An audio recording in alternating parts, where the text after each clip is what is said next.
Jah Rastafari. Happy birthday. And Highway Centenary. El Selassie first.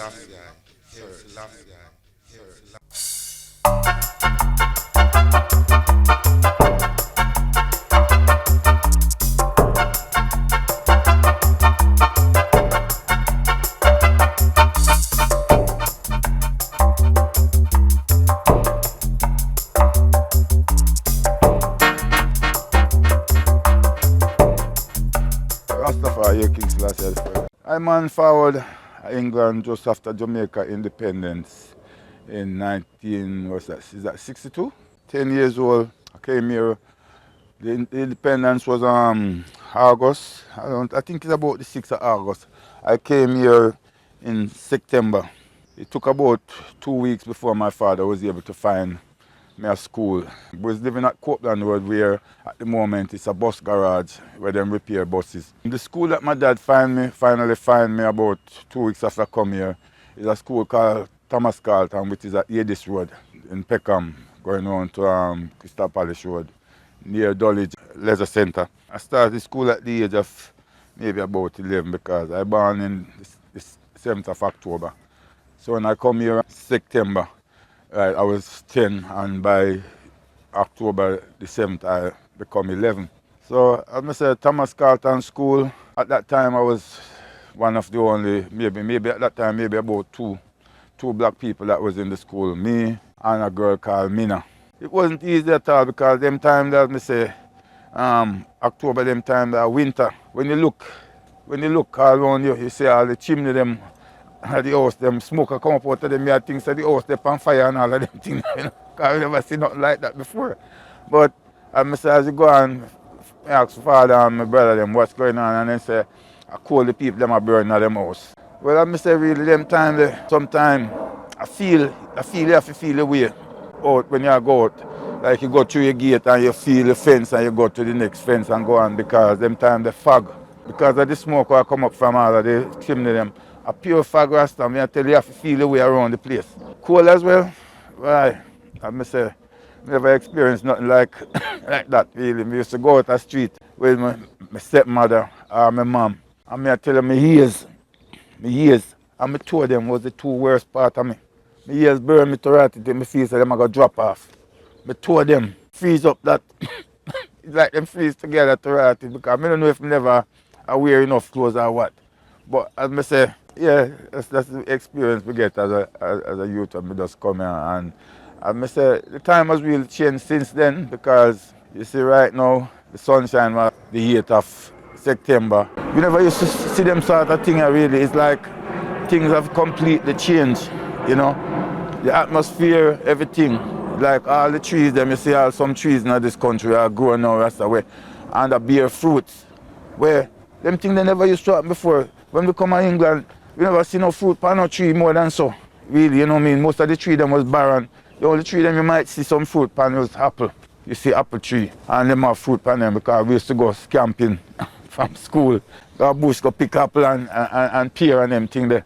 Yes, so I say England really changed because right now I say we in September, my earth strong will come up the 7th of October next month. So it's kind of this sort of time I'm going to come here. 62. Not 62.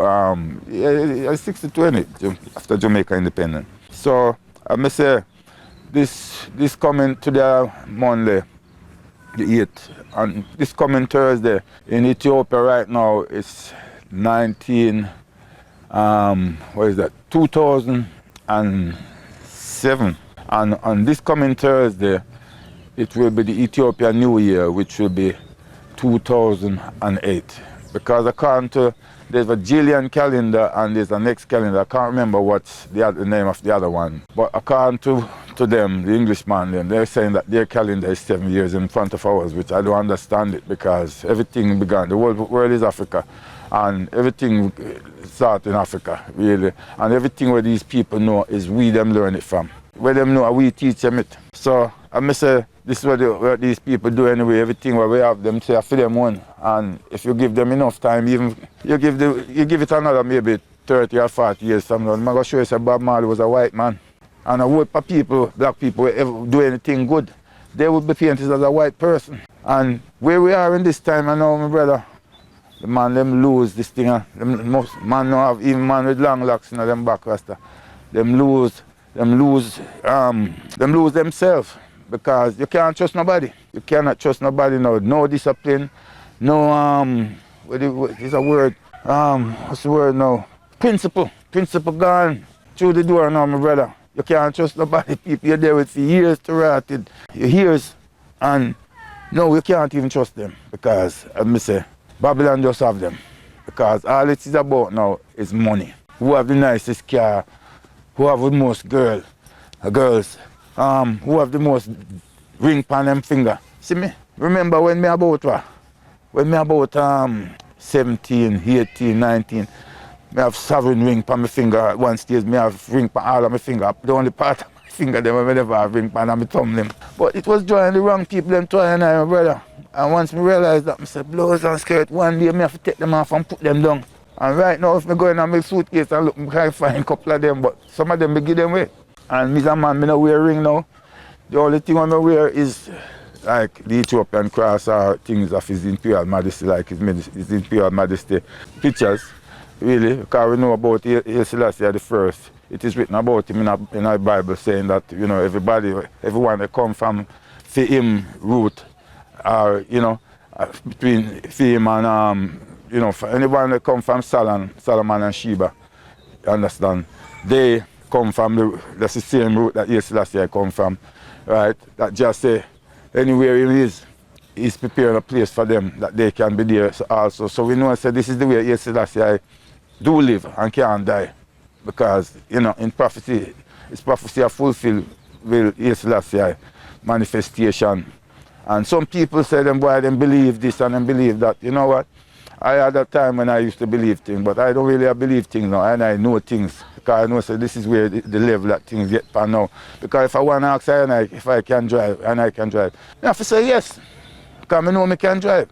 At that kind of way, you know, we have to know, so well, when we talk about things, we have to say, we know. If we don't know, we just say we don't know, because we can't know everything. But when it comes to things, we have to say, well, boy, you know what? Yeah. You know about this thing, or you might good at maths, or you might good at football, you know, say you're good at it.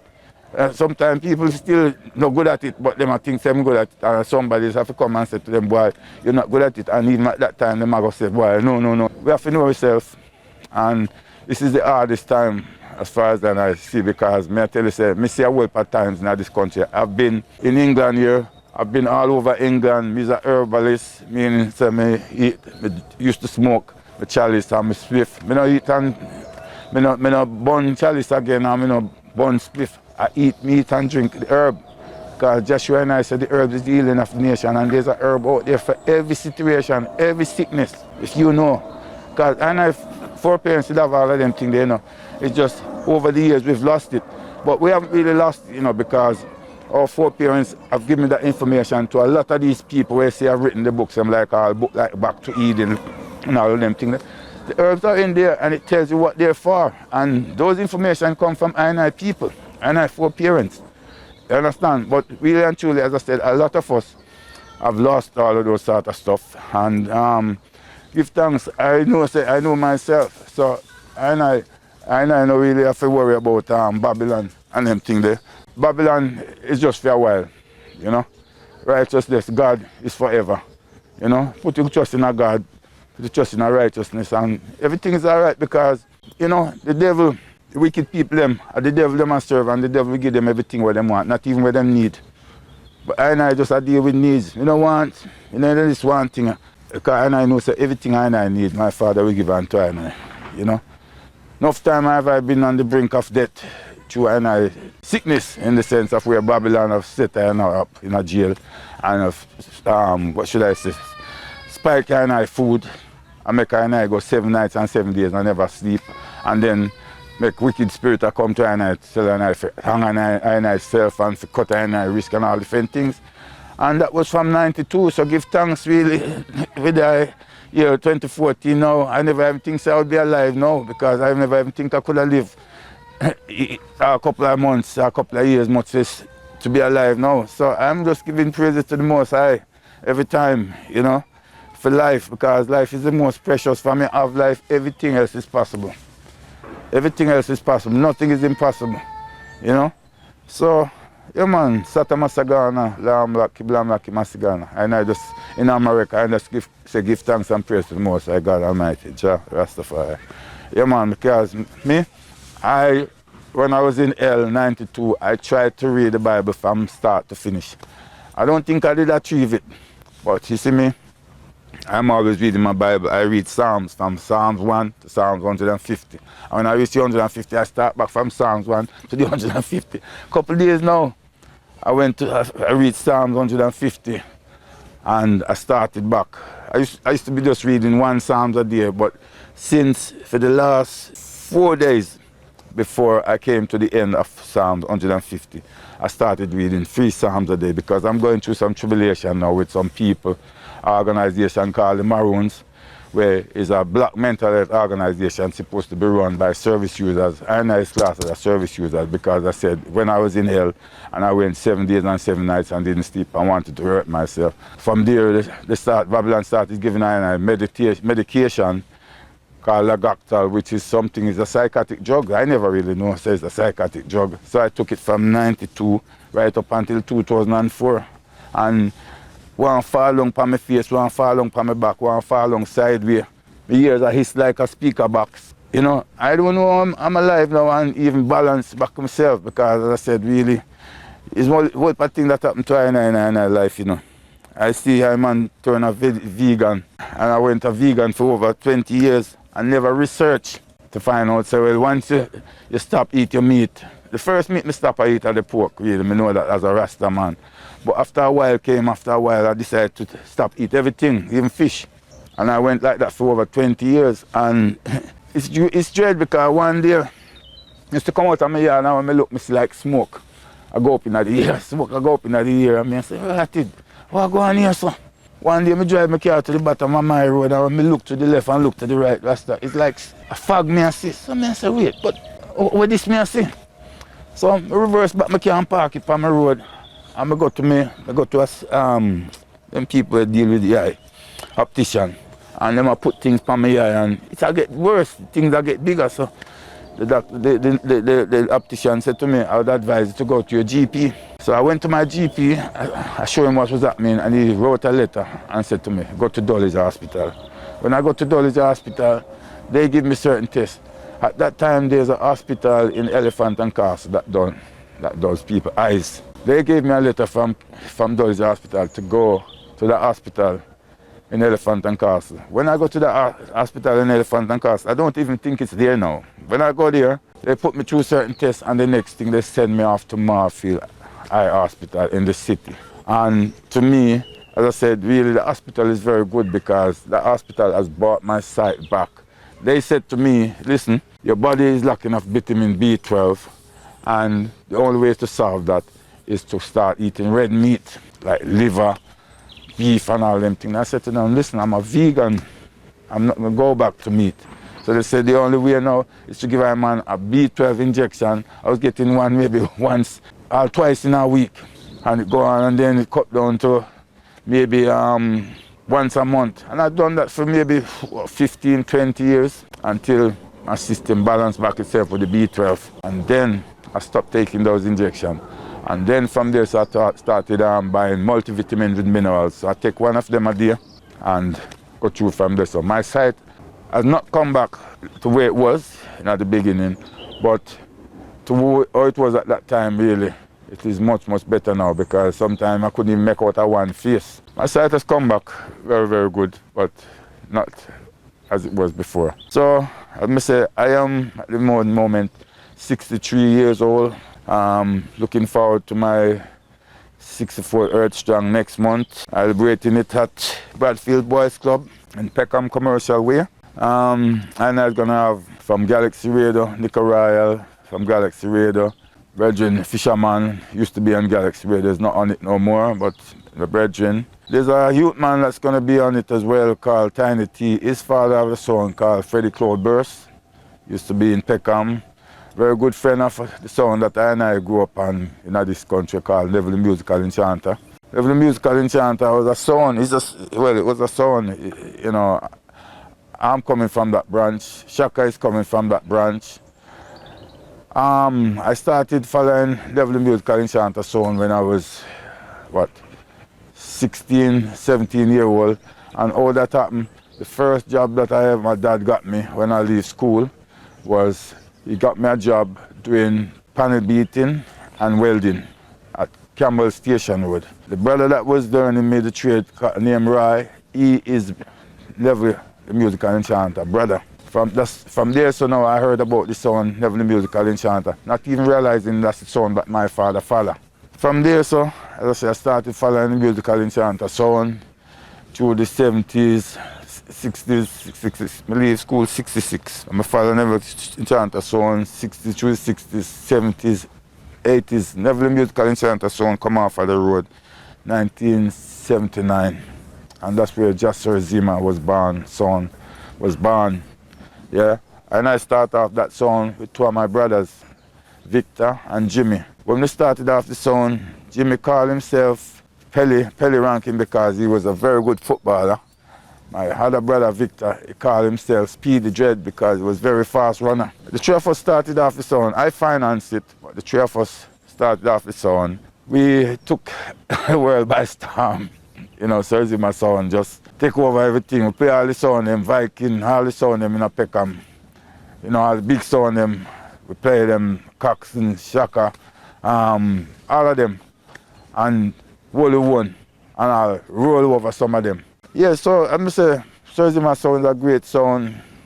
We specialize in our roots music, but we play everything same. When I say everything, we mean say clean music. We know in the dirty music where I tell no girl to skin out and all them things there. We know in them things there. We play the clean music, educational music, you know. Things to teach the youth them the right thing, because you see what's going on in the world today, why things is going on the way it's going on is because the foundation is not. If you don't build a solid foundation, like if you have a youth now, no matter how you love the youth, you have to say, boy, even from them a little baby and then start to understand, you say, don't do that. And you have to make sure, so when you tell them don't do that, if them do it, you give them a little slap on them, man. You don't say I hurt them, but just to show them, say, well, you have to tell them to do so, if it's not to do something where it's not right. And from the time you deal with them in that form of way, you find that as them grow up, you don't have no problem in communicating. You can just talk to them, father and son or daughter, and everything nice. But the more, if you say to them you love them so much that you're going to make them have them one way, like me, I walk down on my bridge and I come from Brixton last night. The mama look a 5-year-old daughter, and if you hear the way they pick me and talk to the man, you know, so the man shame. If you hear the way, anyway, me say, them say you have to bend the tree from the time it's young. Because once it grow up, until they try to bend it, they go broke. Yeah, yes. Great sound and Neville the musical enchanter, man. As I said to her once, I started following Neville the musical enchanter when I was about 16 years old. Killer sound called Neville the Enchanter. Sound from Tulsa, Wales, I would say. Sound coming all the way down to London town. Way in England, keep on moving just around and being a clown, and you will see what the king is on a foot and down. Wow, really around us, I would say. Because I remember there was a clash in a Brixton town hall with Neville the musical enchanter, Caxton and Duke Reed. Cup them a play for.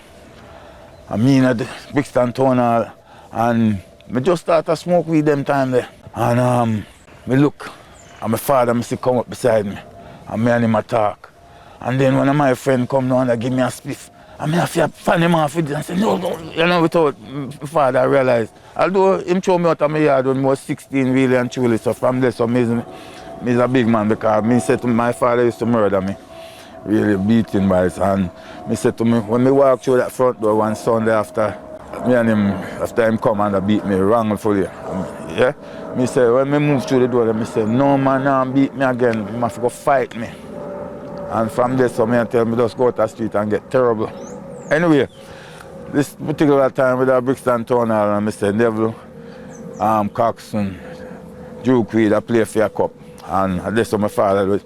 Neville, as far as I'm concerned, the greatest sound ever, because that's where I learned about sound system. Neville has won many of cups. Neville, what Neville have over most of the sound them. He's a builder. He builds boxes. He will go into a venue and he will listen and he will look around and he will hear next song playing there. And he will say, he will go away and in a week he can create a box that by the next time you go out, him say to you, put that box there, sir. Put that box there, sir. And you can be sure that when you connect them box there and start playing, that tear down anything. remember when Shaka just win the cup? I can't remember what year it was. Shaka, Mombasa, and Coxon again. Where is it now? It was in Norwood. I don't know if it's Norwood library. I think it might have been the library. They tried them to play a fair cup. Shaka was the triumphant one because what's going on? You know the dance, the three sound a play, Shaka sound brought down. Coxon and Mombasa did a battle it out. At the first time me ever hear these Mighty Diamond tune out, Right Time and Roof Over My Head and all them things. Those are the kind of music that Mombasa was letting off the night. So be sure so I'm going to win this cup because Shaka broke down. Shaka broke down for about an hour. And then all of a sudden me just hear chip. And them come on to write it, right? The whole place tear down, right? Shaka put on one tune. This tune I sing by Ken Booth. You're no good, baby, you're no good. Those and the whole place tear down. Shaka win the cup. Shaka go up on the stage and get the cup. And last time I see Shaka take off him covering and hold up the cup. So from that time until now, I don't see Shaka take off him covering. I don't know why am I underneath him covering because some man under them covering them have padding in. Anyway, Neville, I must say, I just learn my trade as a sound man. I learn I start to go around with him, I start to lift box. Then after about maybe a couple of months, I start to wire up box. Then there twist, you have to twist wire. Brown wire and blue wire. You have to make sure say, you put the brown to the brown and the blue to the brown. And when you're done, you tape it up. So that was my second stage in the sound. And then I start to take the microphone and chant. And many of dances, man, mash up as a chanter because I see myself as a chanter, you know. I don't really see myself as a DJ or a singer. I see myself as a chanter. Me is one of them man that will start the sing J style many years ago. It's like partway between singing and talking. Yeah, enough people call it sing J. Yeah. So as I say, musical enchanter, great sound of musical enchanter, the only sound even right up until now that I know that had sound 1, sound 2 and sound 3. We used to, Devil Musical Enchanter used to play in Ska Bar in Woolwich on a Sunday, early session. I have a group like Temptation and them big group there, Supremes, all of them things from America. Used to perform with him at Ska Bar. Then, I don't know what sound that was, whether it was sound 1 or sound 2. Then you would have a next sound, one of his sound, at now Balam, near the train station there. And then they have a next one them sound again, a place called Chesington, a pub called the Blackamoor. So that's 3 places the musical enchanter play in one day. We start off at Ska Bar finish, we leave. Who wants to go to Balam and who wants to go to Chesington? Well, me always go to Chesington, right, the Blackamoor's pub. And me sure say, up there, so when we just go up there, first time we go up there, it's like white people never see black people before. So when we go in there, it's like the white man them just stay and the white man them just stay up and we like say they never see nothing like that. Because them days, you know, even if people have television, a black and white television, so you can sometimes really for them to see a black person. It never happened. So anyway, we went into the place the first week, set up the sound one place.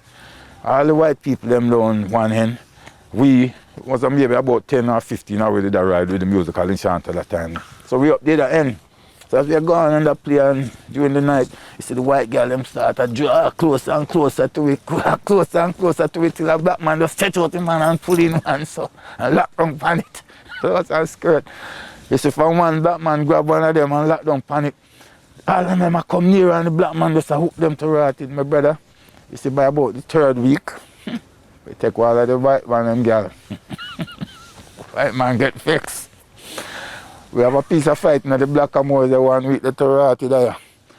Me I tell you, say, when the fight done, them have some mug. We used to call them some pint glass. I don't know them, but them used to call them mug, right? Where they wasn't round. Them have all different shape on them, but it's that they used to give you drinking at the pub. When we done the fight, we see some of them, they think they stand up in the wall.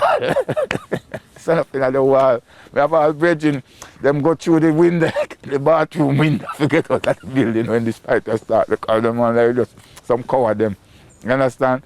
But may I tell you, say, from when we have that fight, them brother, from there some man, white man get some blows and skirt lick that. May I tell you, say, from there so, and we run things up there so.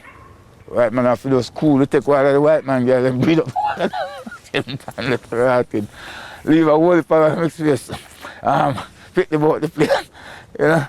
Well, I say, musically again, I say, 3 sound 1, sound 2, sound 3. I say, a lot of sound don't achieve that. As I said, musical enchanter, I'm not sure how many cups is won. But for I Stealth, as Ras Surr Zema sound, 95, we had 16 sounds, playing strictly roots. Yeah, I become the triumphant one. Give thanks and praise to the Most High God, Jah Rastafari, King Emperor, Selassie, the first King of Kings, Lord of Lords, conquering lion, the tribe of Judah, elect of God, ever living God, earth rightful ruler, glory be today. Jesus Christus. Yes, so as I said, 95, 16 sound, playing roots and culture. Jah Works Unification Cup, Surr Zema the winner. Yeah, we have the cup indoors if you prove it. Yeah, 96 again. Another 16 sound, Surr Zema again, come out the triumphant one. The first year we won against a sound called, what do you call himself now? Is a place in Africa. Them call the sound name off of. It was on the tip of my tongue just now and it gone. The second year anyway, it was a sound called Classic Wonder from Reading. This sound has been in World Cup competition with all them World Cup sound from all over the world. Yes, the other one, the first year that we won, 95, is a song called Entebbe. Yeah. So as I say, Surr Zema, coming from Neville the Musical Enchanter, and I say, if I want never hear Neville the Musical Enchanter sound, I never hear no sound. You understand? And if I want to hear a song, we sound like Musical Enchanter now, they have to come listen to Jah Surr Zema sound. Because we are the Musical Enchanter at this time. You know? Yeah, man. So, music is our occupation, and you know, we sleep it, you know, sleep music, we dance music, we play music, we select music, anything to do with music, I read that. That's in our life that, as I say, really, from I was a little boy, I was fortunate back a yard because we live, although I born in Manchester, a place called, them have it on my passport, say it's Evergreen, so I must say Evergreen Hospital, but the place up there called Duckpan, which is, they have the train line, just go past the gate, must be just a couple of yards down the road, the train line go past. And maybe about half a mile down the road, them have the main train place down there, a place called Balaclava. But anyway, I must say, back to England, again, you know, music. I must say, Surr Zema win 2 cup, 95, 96. I joined the Ethiopian World Federation organization based at St. Agnes Place. I am not really sure what year it was, you know, but I've been going up there from, you know, the 70s. That time 12 Tribe Sound was up there. 12 Tribe organization was up there. Been there, listened to Gadman talk a couple of times, and I realized really and truly that organization wasn't for I. So I carry on researching. At that time, the federation was called the Ethiopian World Federation Research and Repatriation Committee. So I went there for many years, just researching before I joined it. I can't remember what year I joined it. When I joined it and I become the official Ethiopian World Federation sound system. We used to play the 7th of January for the Ethiopian Christmas called Gena. We used to play the 23rd of July for His Imperial Majesty Emperor Selassie the First Earth Strong. We used to play the 2nd of November for His Imperial Majesty Empress Menen coronation, meaning the crowning. All of those sort of occasions, I and Ras Surr Zema used to play for many years. I've played at the carnival for the Federation a couple of years. 2 days straight. As I say, music, I sleep music, I eat music, I drink music. That's why I call myself Ras Surr Zema, the musical enchanter. Jah, as we say, most of us would say is God. Surr in Amharic means roots. That's S-U-R-R, not S-I-R. And Zema, Z-E-M-A, means music. So if I said to one, say, Ras Surr Zema, it would be God, roots music. If I say Ras Surr Zema, right, it would say head, roots music. Yeah? Because Ras mean head, just like Rastafari mean head creator. So we just take the Ras off it, mean head. Surr Zema. I'm looking forward to an Earth Strong, but what I'm looking forward to, as I said, in today being the 8th, on the 11th of this month here, it's going to be, as I said, the Ethiopian New Year, which is going to be, as I said, 2008, which, as I say, because these people, them claim to them is 7 years ahead of us. So I'm looking forward to that because I will be going to a bingy over in Willesden near the Apollo to jump now bingy from maybe about 10 o'clock to maybe 8 o'clock the next morning in brethren and sisters. So give thanks and praise for today and for every day and for every second and every minute and every hour and every month and every year. Yeah, and I pray for long life, health, strength and vitality, blessing. And I pray for my family and my brethren every night before I go to my bed. And I read and I read Psalms. I've tried, as I said, when I was locked behind the door in jail in '92, I tried to read the Bible from the beginning to the end. I don't think I achieved that, but as I said, every night before I go to my bed, as long as I've got my Bible, I will read. I usually read a Psalms a night, but now I'm reading 3 Psalms a night because there's a lot of things going on in earth right now. You can say a judgment time in earth right now. We never see in a year now, you're going to see in a second. Because the old people, them used to say years ago, as a youth, them used to say we never see in a year, I go see in a month or in a year or whatever. Me, personally, I get to the stage now where I say, what you never see in a years, here now you're going to see in a seconds. Seconds it come down to now, judgment on the land. Not just here in England, because we always talk about in England, Babylon, but Babylon they all over the world. Anything we're wrong at Babylon, and everything that is right is God. No matter what religion I want to say them is, or what color I want to say them is. Yeah? And I say, black come first, you understand? Black from creation, or black everything come from, right? So, it is first. And I love our people more than any other people on this earth, yeah. See? And as I say, if a white boy do me good things, me do him good things. If him do me bad things, me will do him bad things. And any boy or girl reading at this time, because me is a man who turn up and fight for my rights. Me don't make no boy or no girl come and disrespect me. But me now, as a youth back a yard, me used to sometimes start things, start fight, I even over here start it. But now me get to a stage now, it's only if a man touch or even a button, me deal with the matter. Me not throw the first blow because me find say I have thrown the first blow in a certain fight before and found that I was very, very weak. So that show and I say, what? Do not throw the first blow. Make a next man throw the first blow and then you got your full power. You have the power of the Almighty. See? And when you have that power, then nothing can beat you Rasta because you don't have no fear.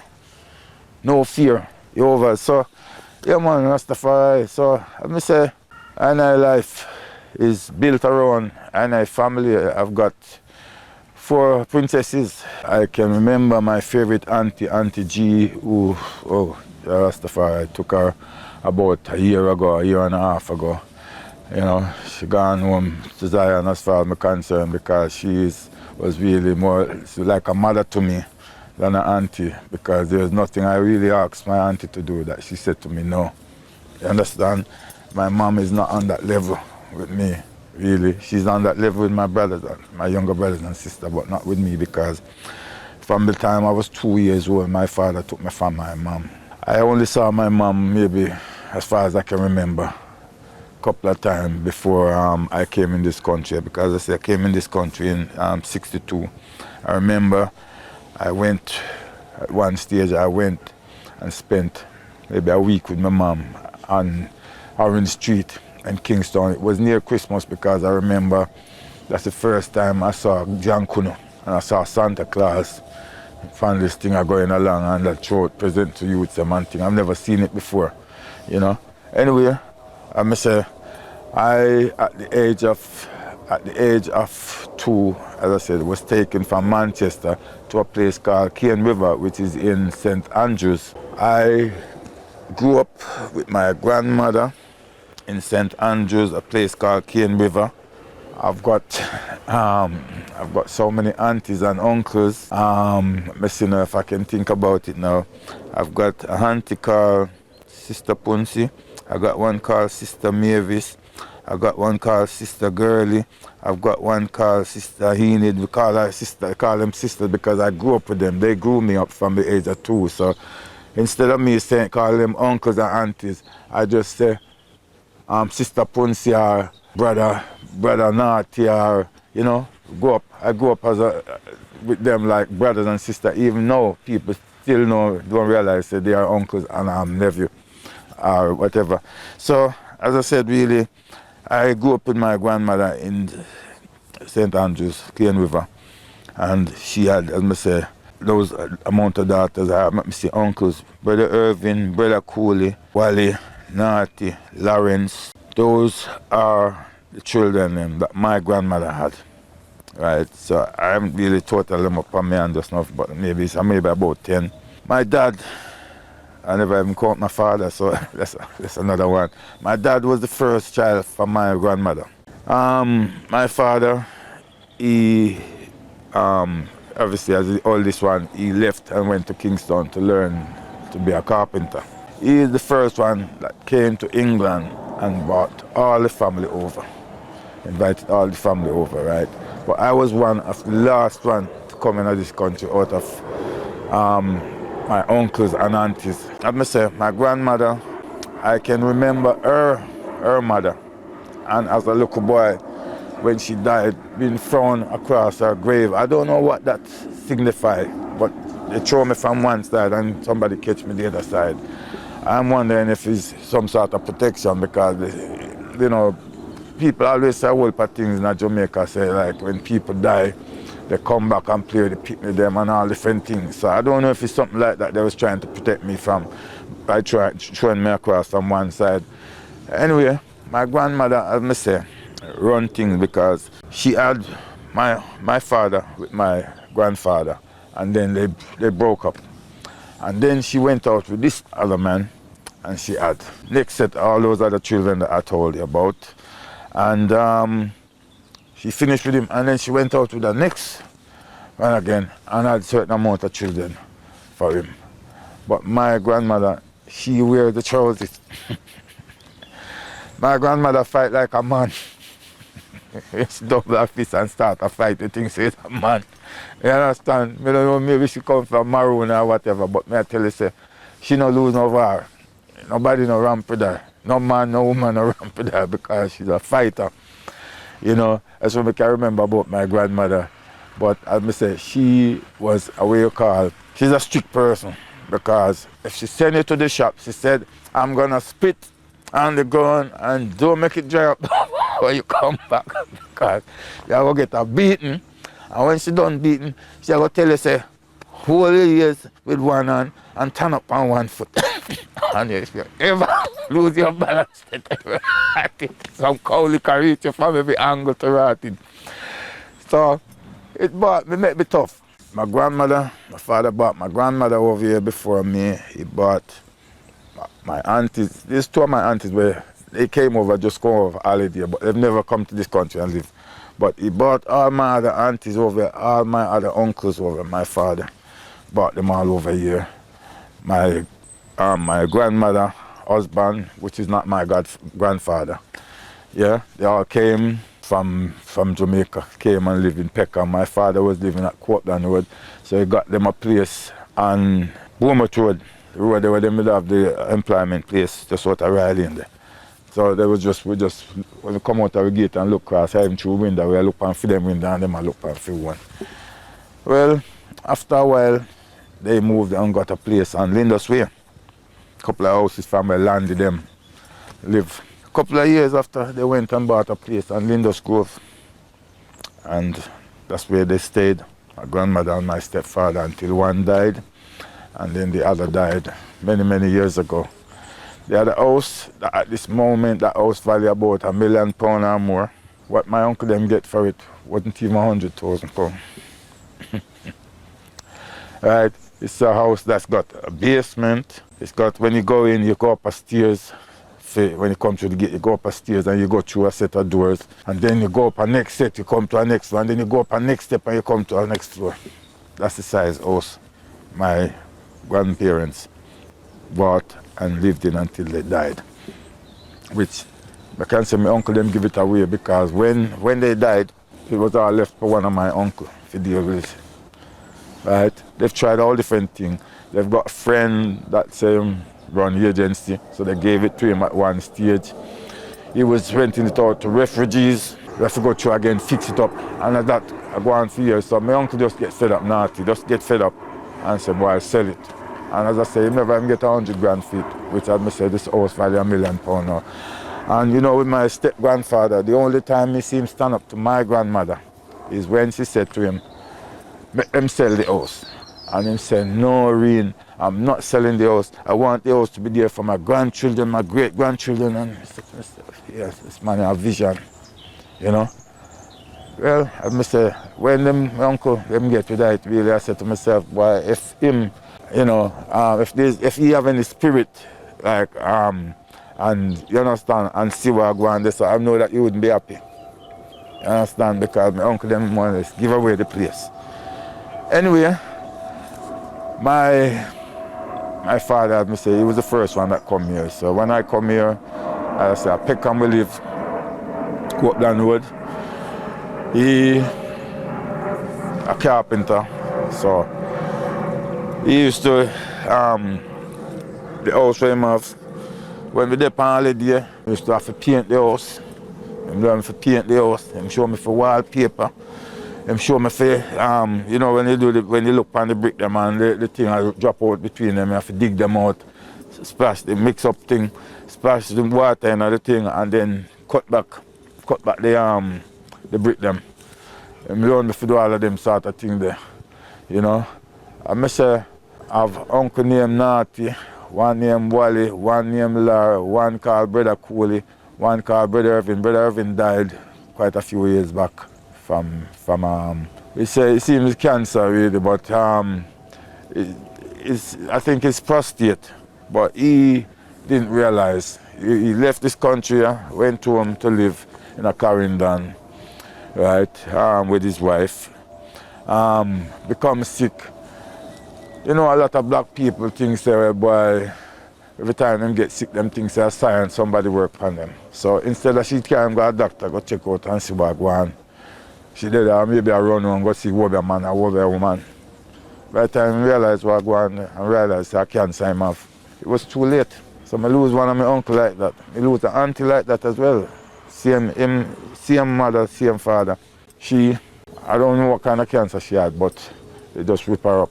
And all of a sudden, everything was all right, and all of a sudden we realized that she's not well, and then boof, no time at all, she dead. Out of all my uncles and aunties that I can think about right now, it's just three of them. Sister Mavis, Brother Irvin, and my Auntie G, Girly, that has gone ahead. Yeah?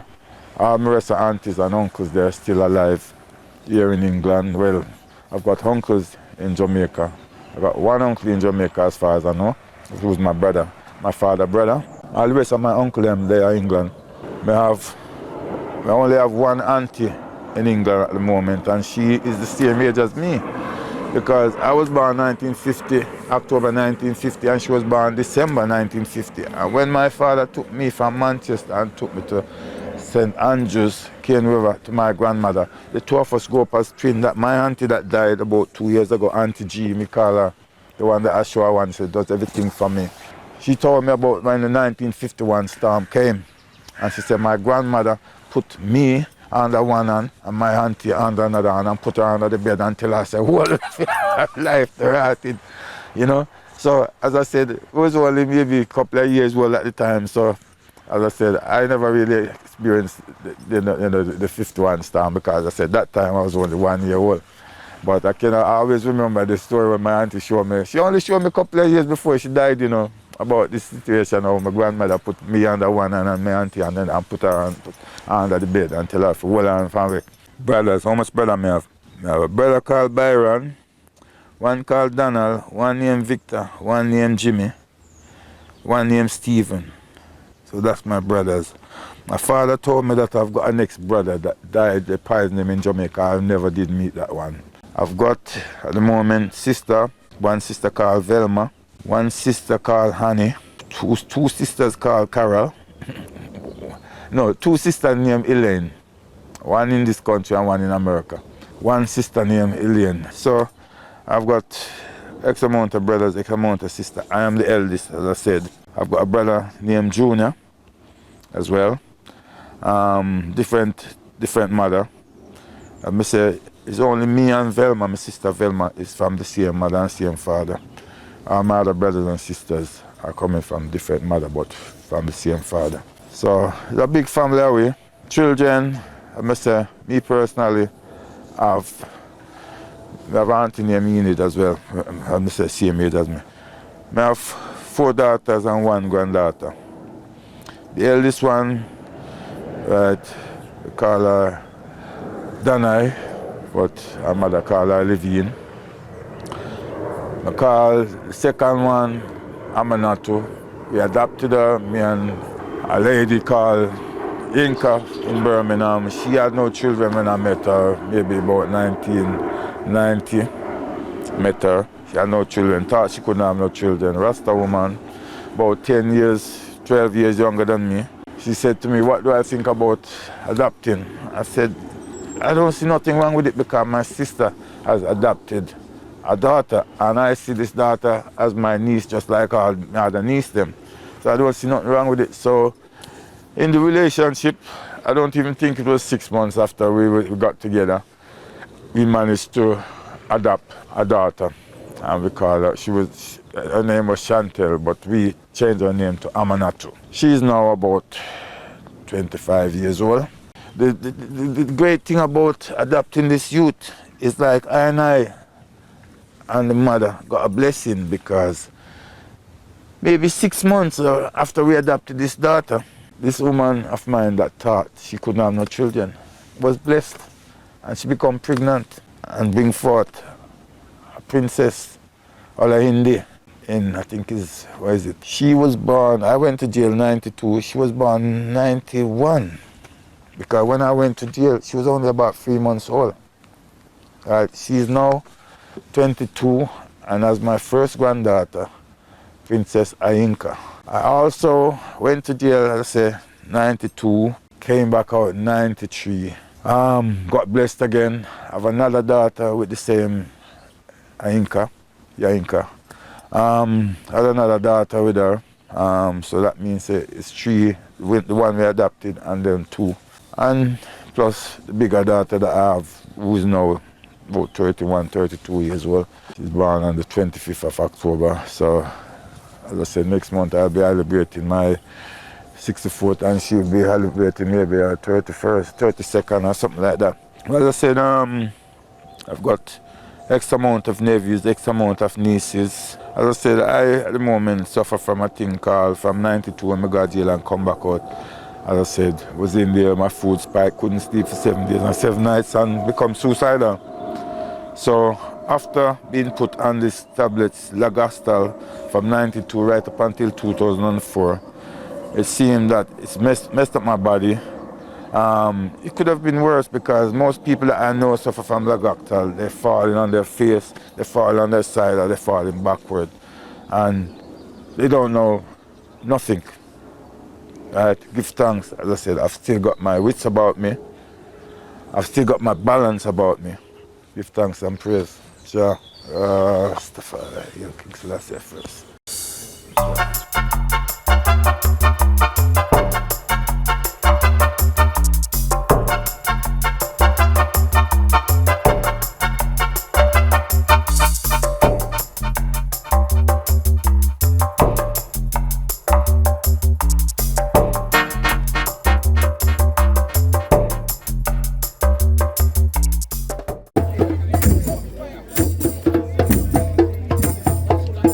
send them to me team, so you have a number anyway. Yeah. You're not making a way to the cemetery now, please. All right then, let's have it going. We don't need that to see.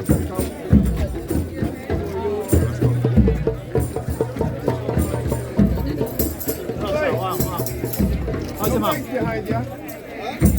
Behind you. Margaret. Hold on 1 minute.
Sure.